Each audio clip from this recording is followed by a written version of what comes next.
Please don't kill me! For 7 generations, in Umunze, no one had ever seen the king's face. Every ruler wore a mask, hiding a curse too terrible for human eyes. Then a rejected servant girl arrived at the palace, cast out by her family as worthless, did something that changed the kingdom forever. The king's clawed hand wrapped around Essie's throat. "You should not have come here," he growled, his amber eyes blazing in the green torchlight of the underground chamber. "No one sees my face. No one."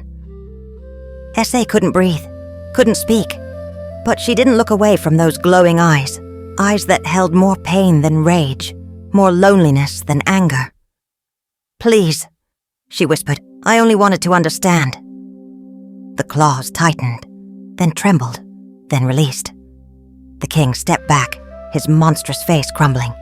"Run, before I forget myself completely." But Essie didn't run. Instead, she did something no one had done for decades. 2 weeks ago, when Essie arrived at the palace, cast out by her family as worthless, she discovered why. Her father had sent her away without looking at her. Her stepmother, Adana, had smiled, victorious. Her brothers hadn't bothered to say goodbye. "Useless girl," her father had said. "The palace needed some servants. I gave them your name," he said coldly that morning. At the palace, Mama Neka gave the new servants 3 rules. Work hard, stay silent, never try to see the king's face. Essie learned quickly. Wake before dawn, fetch water, sweep endlessly, wash until her fingers bled, cook food she'd never taste. But here something was different. No one called her useless. No one laughed at her. She was invisible.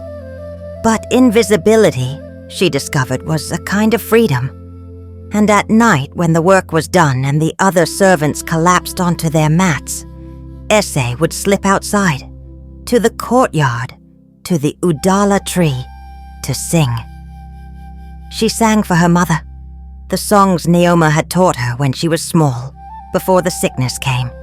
Songs about hope, about light returning after darkness, about flowers that bloomed in impossible places.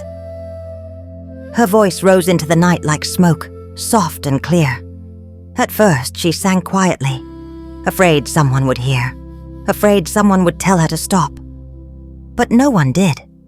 Instead, servants began appearing at windows, listening. Essie sang every night. She didn't know anyone else was listening. King Ezenri sat alone in his chamber staring at his hands. Claws, scales, rough as tree bark, hard as stone.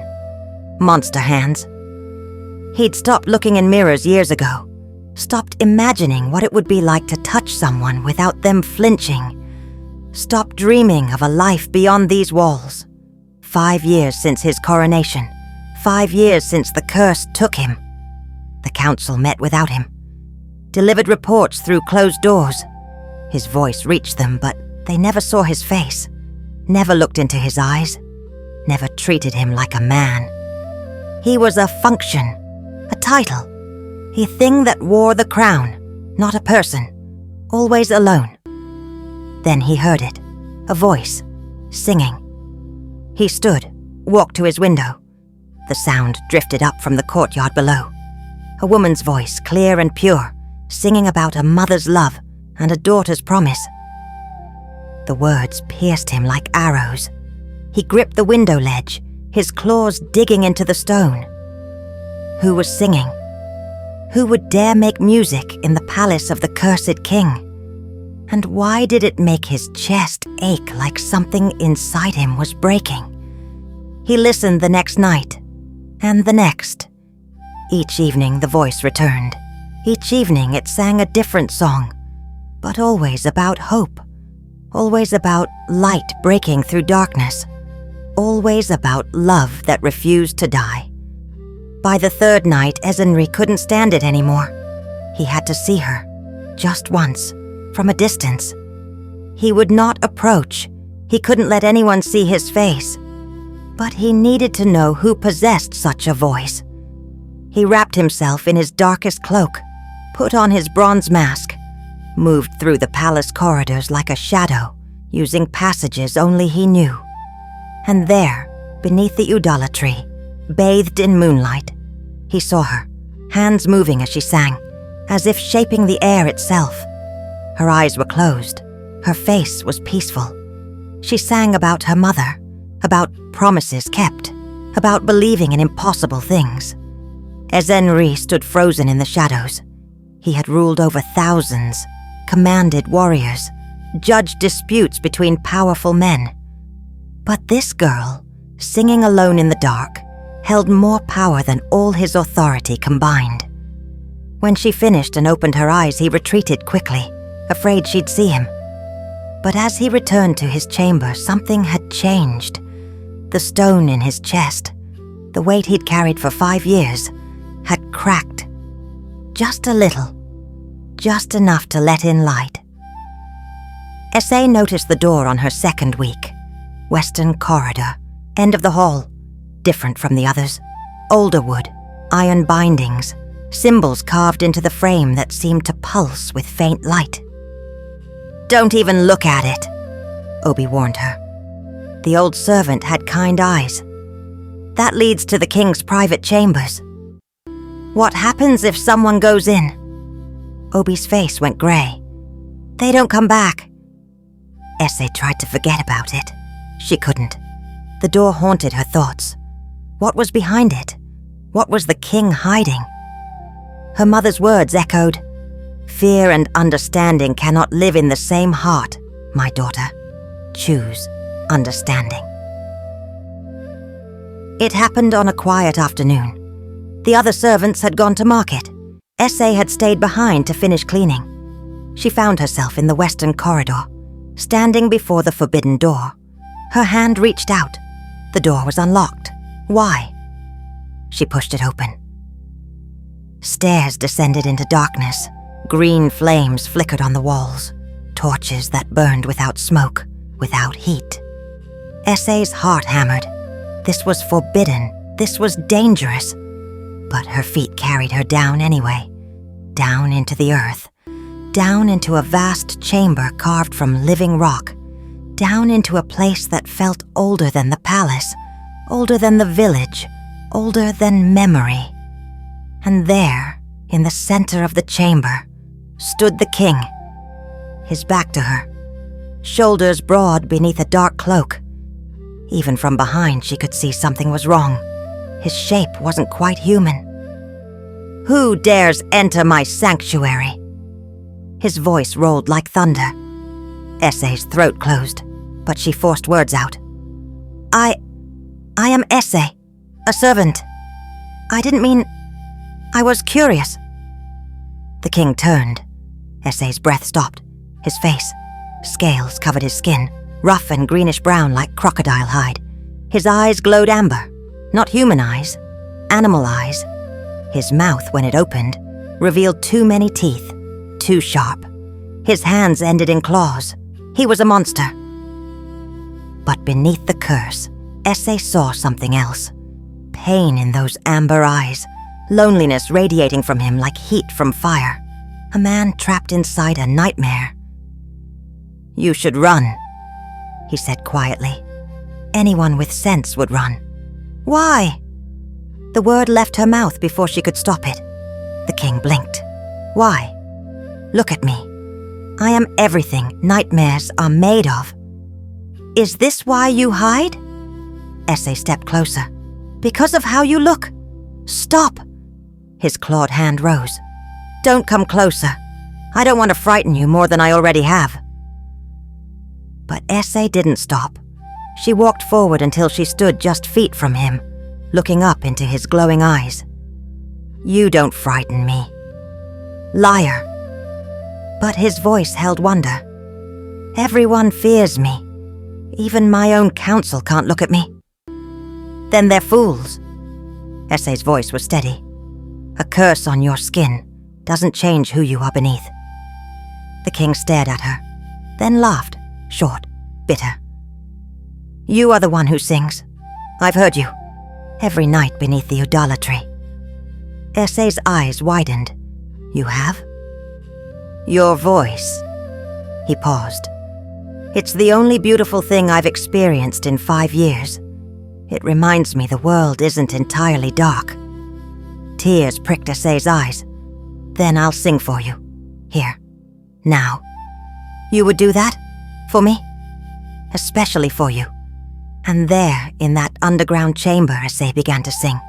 She sang of hope, of light breaking through darkness, of love that persists despite pain. King Ezenri listened, and for the first time in 5 years he wept. The meetings became sacred. Every night after singing beneath the Udala tree, Essay would slip away to the forbidden door, down the stairs, into the chamber, to him. They talked for hours.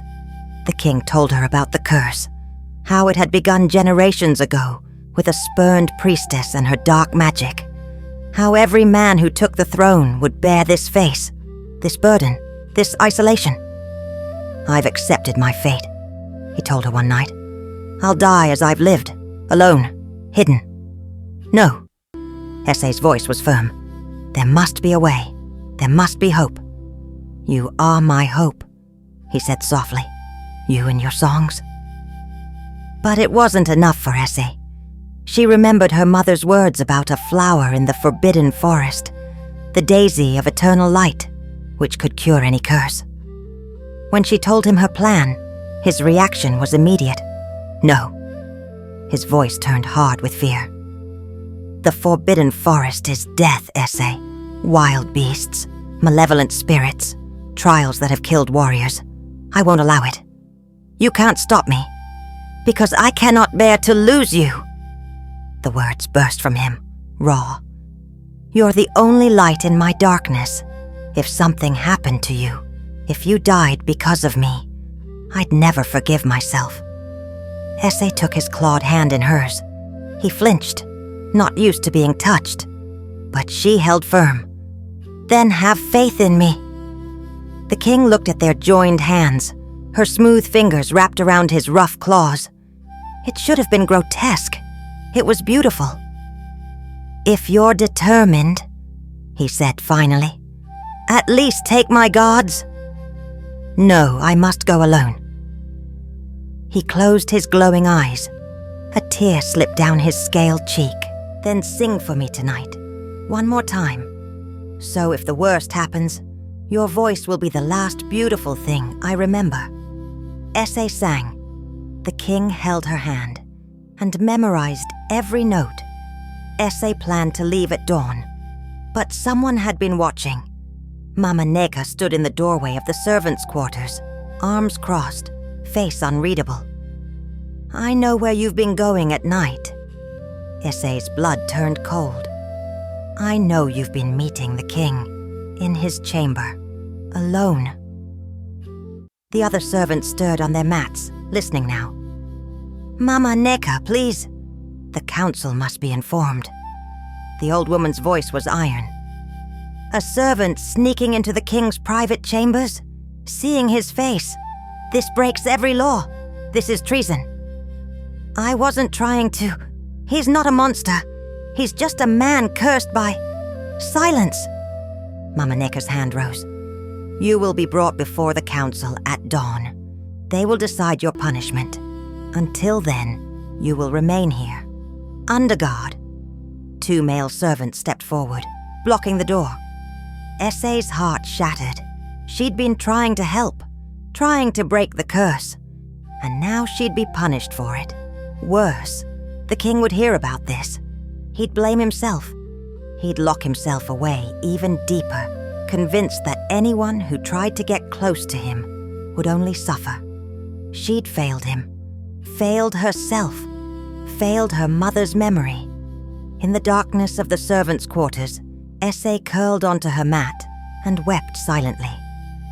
For the first time since arriving at the palace, she felt truly hopeless. Dawn came. The council of elders assembled in the great hall.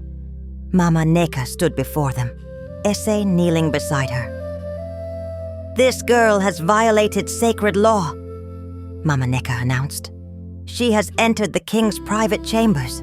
She has looked upon his cursed face. She has done nothing wrong." The voice came from the shadows. Every head turned. King Ezenri stepped into the hall, still masked, still cloaked, but his presence filled the room like storm clouds. "The girl entered my chambers with my permission," he said, his voice carrying royal authority. "She has served me well. She has brought me comfort in ways I did not think possible." The council members exchanged uneasy glances. "But my lord," the eldest spoke, "the law states—" "I am the law," the king's voice cut like a blade. "And I say she has committed no crime." Mama Nika bowed her head. "As you command, my king."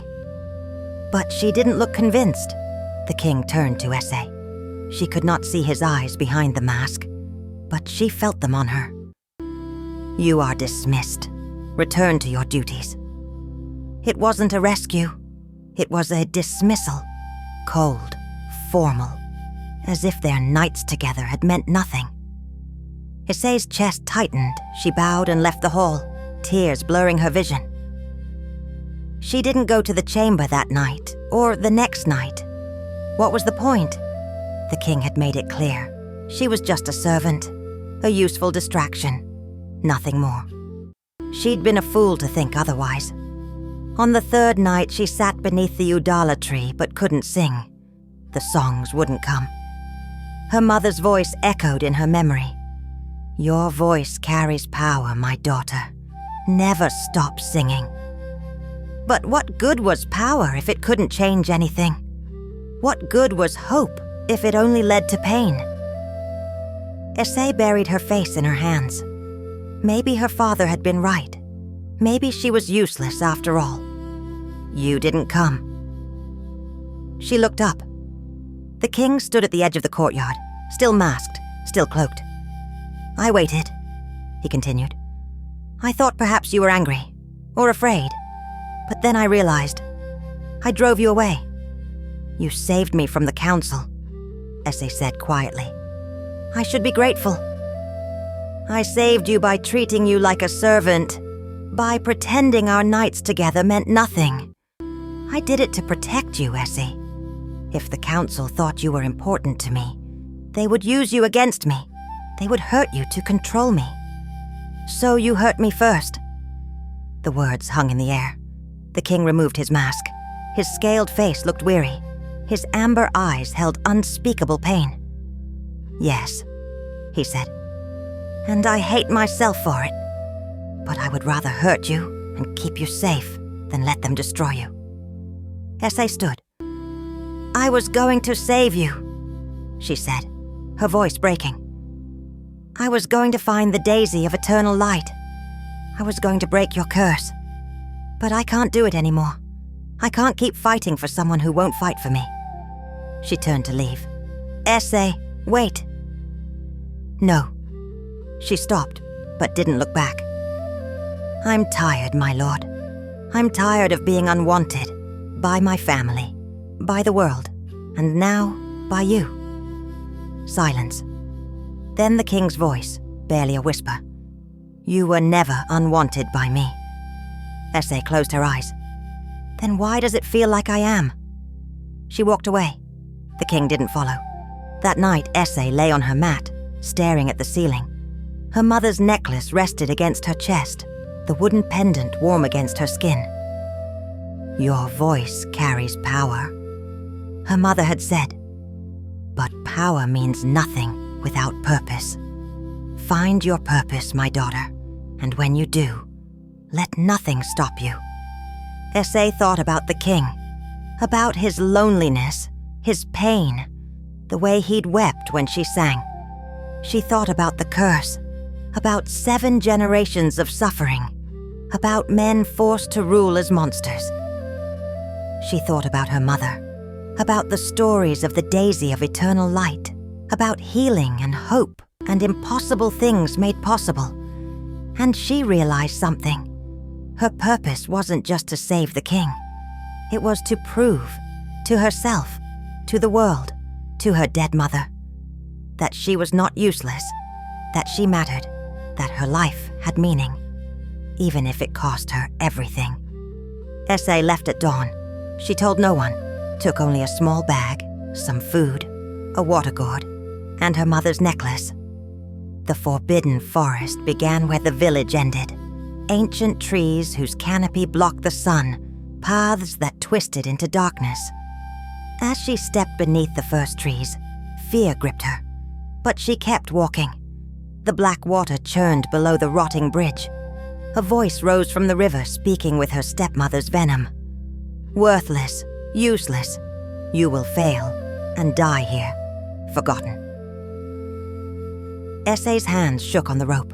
The voice knew her deepest fears. It wielded them like weapons. I am not worthless, she whispered. Then louder.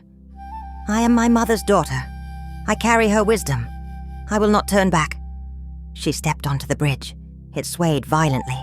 Planks cracked beneath her feet. But Essay sang, her mother's song of courage.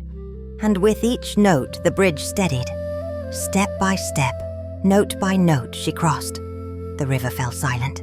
Night fell, and the creatures came. Beasts made of darkness, with red eyes and glass-shard teeth.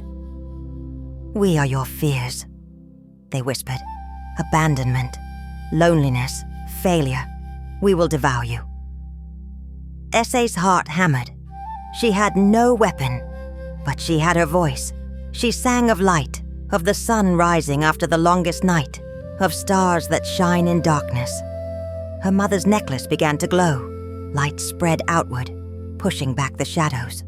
The beasts shrieked and dissolved. Essay collapsed to her knees, exhausted but alive. On the third day, she reached the heart of the forest.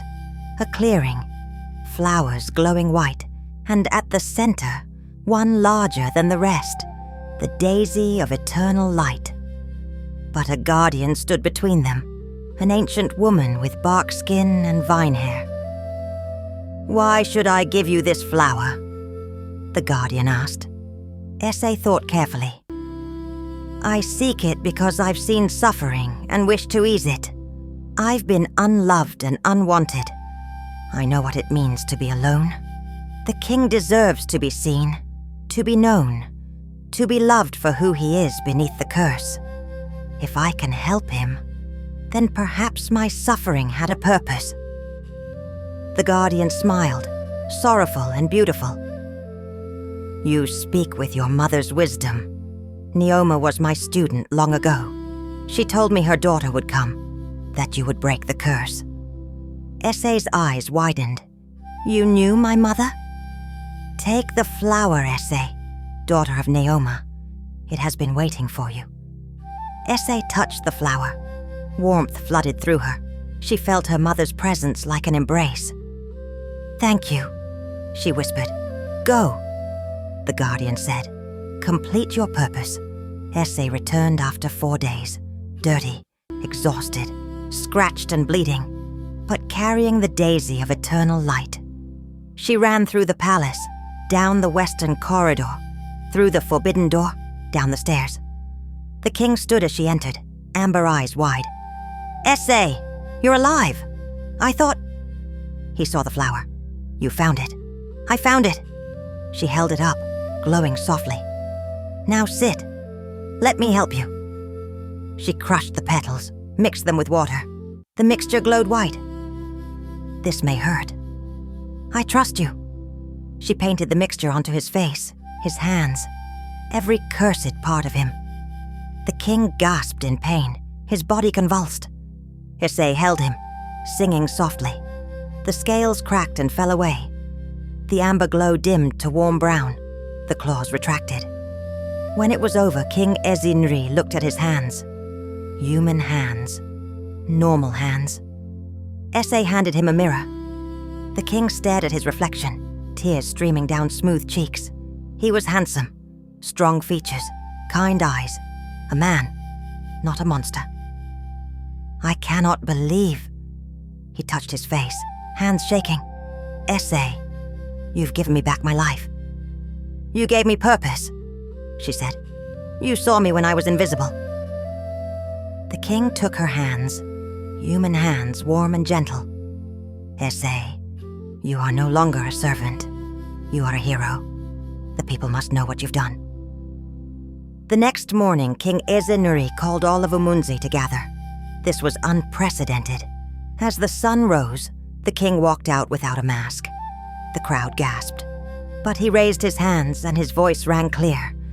People of Umunze, for generations our kings have been cursed.